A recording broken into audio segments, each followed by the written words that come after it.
Beauty Class. Perkenalkan, aku Salsya. Dan aku Caca. Di kesempatan kali ini kita akan membahas pentingkah sunscreen di saat musim hujan. Gimana nih kabarnya Mbak hari ini? Baik, tapi aku lagi bingung nih. Kenapa tuh? Karena sekarang itu kan cuaca lagi mendung banget dan aku kebanyakan aktivitas di outdoor kan. Dari pagi sampai sore itu kan hujan terus. Iya bener banget. Nah, aku mau tanya gitu, penting gak sih pakai sunscreen di saat musim hujan kayak gini? Nah iya juga ya, aku juga bingung sih. Gimana kalau kita tanya ke yang lebih ahlinya aja? Yuk kita ajak narasumber kita kali ini, yaitu Dr. Hendrik. Gimana dok kabarnya? Baik, alhamdulillah. Oke, jadi kita sempat ngobrol-ngobrol nih. Kita tuh lagi bingung banget, kira-kira kayak penting gak sih sunscreen tuh dipakai saat musim hujan? Kira-kira kita boleh nanya gak sih dok? Boleh, silakan. Mau Boleh. ditanya apa? Jadi gini dok, aku mau tanya nih. Kalau sekarang kan cuaca lagi mendung-mendungnya, lagi hujan. Pertanyaan aku tuh, kalau lagi mendung kayak gini, itu sinar UV itu ada nggak sih dok? Oke, saya akan jelaskan sedikit ya. Jadi sinar ultraviolet itu merupakan bagian dari beberapa sinar yang dimiliki oleh sinar matahari. Nah, sinar UV sendiri itu terdiri dari beberapa jenis berdasarkan panjang gelombangnya. Ada sinar ultraviolet A, B, dan C.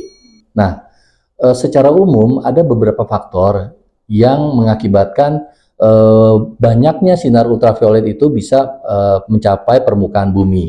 Beberapa faktor itu antara lain misalnya satu, ketinggian. Semakin tinggi suatu tempat, maka sinar ultraviolet itu akan lebih banyak diterima di tempat tersebut. Kemudian yang berikutnya, sudut sinar matahari. Semakin matahari itu tegak lurus di suatu tempat, maka sinar ultraviolet tentu akan lebih banyak di tempat tersebut. Kemudian yang berikutnya apalagi? Posisi lintang, atau lebih sederhananya adalah mengenai dekat tidak dengan kutub. Ada kutub utara, ada kutub selatan. Nah, kalau semakin dekat suatu tempat dengan kutub, maka sinar ultraviolet yang diterima di tempat tersebut akan lebih berkurang. Ya. Kemudian ada lagi lapisan ozon. Nah, semakin tebal lapisan ozon di suatu wilayah, maka dia akan menyaring sinar ultraviolet sehingga otomatis yang sampai di permukaan bumi akan lebih sedikit. Terkait pertanyaan kamu yang tadi tuh, dengan tutupan awan, ya semakin tebal awan di sana, dalam hal ini misalnya kalau mendung ya, gelap ya, nah itu memang sinar ultraviolet akan lebih sedikit ke permukaan di tempat wilayah tersebut gitu. Berarti jawabannya sinar UV itu ada ya dok?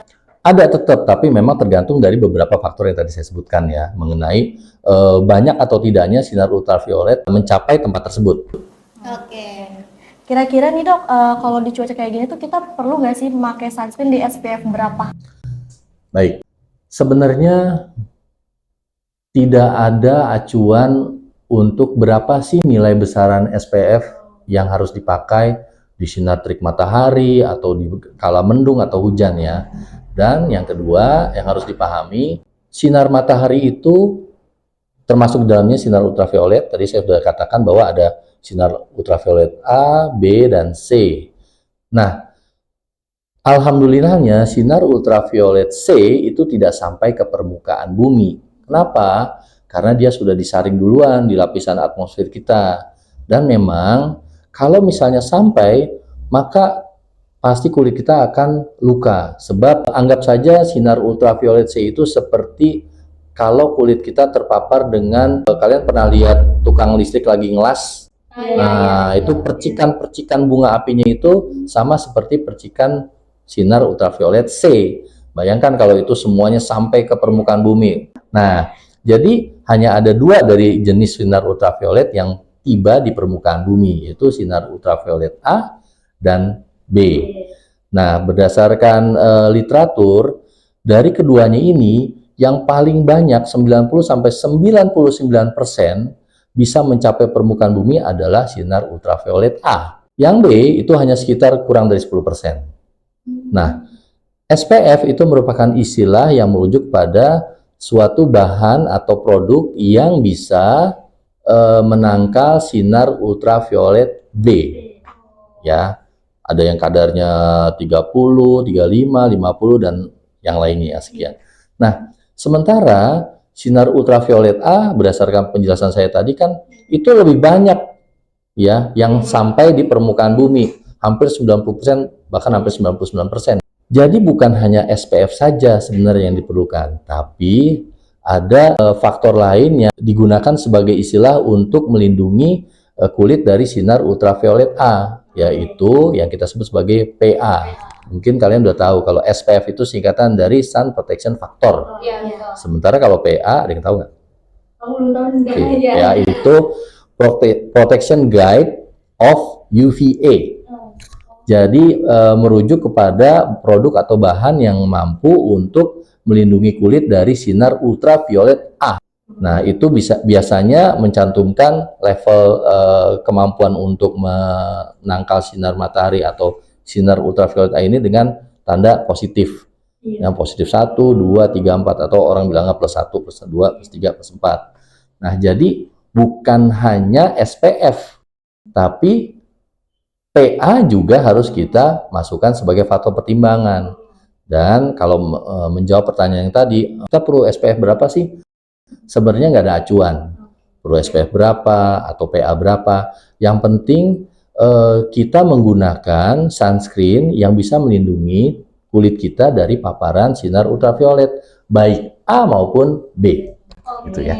Hai Sevin Mate, ini dia dampak kalau kulit kamu sering terkena paparan sinar UV. Pertama, bisa bikin kulit kamu jadi gosong, terkena luka bakar, sunburn, bahkan bisa menyebabkan penuaan dini. Itu bahaya banget loh, jangan sampai kamu anggap sepele. Makanya, penting banget buat pakai sunscreen untuk melindungi kulit kita dari paparan sinar UVA dan UVB. Ini aku pakai sunscreen spot series dari Sevin Phytoderma. Sunscreen ini tuh mengandung SPF 50+, PA++++. Sunscreen ini udah multifungsi loh, soalnya bisa dipakai buat badan dan muka. Bisa juga dijadiin sebagai moisturizer. Sunscreen ini udah waterproof dan bisa digunakan untuk semua jenis kulit. Jadi buat kalian yang masih bingung cari sunscreen, yuk cobain sunscreen spot series dari Sevin. Dok, aku pengen tanya sekali lagi ya, kalau untuk PA itu kan ada yang plus 1, plus 2, plus 3, itu bedanya apa sih dok? Jadi semakin banyak tanda plusnya, berarti level atau kemampuan dia untuk menangkal sinar ultraviolet A itu lebih kuat. Gitu. Jadi kalau kamu mendapatkan tawaran dari produk dengan PA 1 plus 1 dengan PA plus 4, kamu mau pilih yang mana? Plus 4. Iya, betul. Gitu jadinya. Sudah menjawab ya? Oke, ya dok.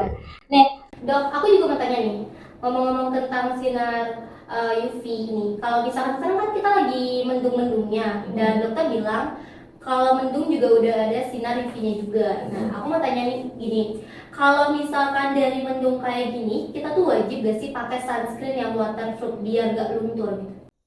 Oke, jadi begini, sunscreen yang memberikan manfaat waterproof atau kalau di Amerika sana bilangnya water resistant. Iya. Artinya dia mampu untuk menahan produk itu supaya tidak luntur saat diaplikasikan di kulit kita.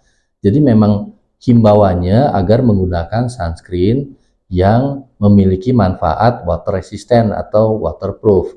Supaya apa? Karena dari literatur, kalau kita menggunakan sunscreen yang memiliki water resistant, manfaat water resistant atau waterproof itu, maka setidaknya saat kulit kita yang sudah diaplikasikan sunscreen tersebut kena air atau berada di dalam air, maka mampu untuk dipertahankan kurang lebih 40 sampai dengan 80 menit untuk tidak luntur. Walaupun efikasinya atau efektivitasnya itu tentunya tidak maksimal karena sudah kena air ya. Tapi setidaknya manfaat sebagai sunscreen-nya itu dipertahankan sampai sekian menit tersebut. Berarti itu wajib di-replay gitu ya? Ini pertanyaan yang berbeda kalau di-reapply dengan water resistant atau waterproof itu. Jadi memang anjurannya untuk menggunakan sunscreen yang juga memiliki manfaat waterproof atau water resistant.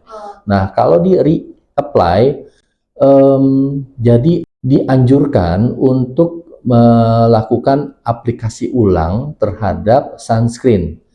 Ya, terutama untuk sunscreen yang memiliki nilai SPF yang lebih rendah, misalnya 15 atau 30, dianjurkan untuk melakukan reaplikasi itu setiap 2 sampai 3 jam sekali. Ya. Walaupun untuk yang nilai SPF-nya lebih tinggi mungkin nggak terlalu banyak direaplikasikan kembali ya. Oh iya, iya. Nah, karena memang sudah cukup tinggi untuk melindungi kulit kita. Oke. Karena kita nggak ada yang tahu apakah sunscreen yang sudah kita oleskan di kulit itu masih manfaatnya tetap prima sampai dengan sekian jam atau tidak. Nah, untuk mengurangi resiko tersebut sebaiknya kita aplikasikan ulang. Apalagi kalau kita kena hujan-hujanan. Gitu. Anjurannya adalah tetap menggunakan sunscreen itu kembali ya. Nah, dari beberapa pertanyaan tadi nih dok, kira-kira ada gak ya tips pilih sunscreen di saat musim hujan kayak gini? Oke, kalau tips tidak hanya untuk pemilihan sunscreen di musim hujan. Jadi saya akan berikan tips untuk pemilihan sunscreen baik di musim hujan maupun di musim kemarau. Ya, berdasarkan rekomendasi dari organisasi namanya AAD, American Academy of Dermatology, yaitu asosiasi atau perkumpulan dari ahli kulit di Amerika sana. Mereka mengeluarkan rekomendasi berisi 3 hal. 1, gunakanlah produk yang memiliki minimal SPF-nya 30. Minimal ya. Berarti kalau lebih dari itu boleh apa enggak? Lebih bagus lagi gitu ya. Kemudian yang kedua, gunakanlah bukan hanya SPF, tapi ada PA-nya. Yang tadi udah ya kita ngobrolin ya. Jadi bukan hanya untuk melindungi dari sinar ultraviolet B, tapi juga A. Kenapa? Karena A itu yang paling banyak sampai ke permukaan bumi, 90% lebih. Nah, kemudian yang ketiga, nah ini kaitannya dengan pertanyaan kamu yang tadi itu. Sebaiknya menggunakan produk yang mencantumkan waterproof atau water resistant.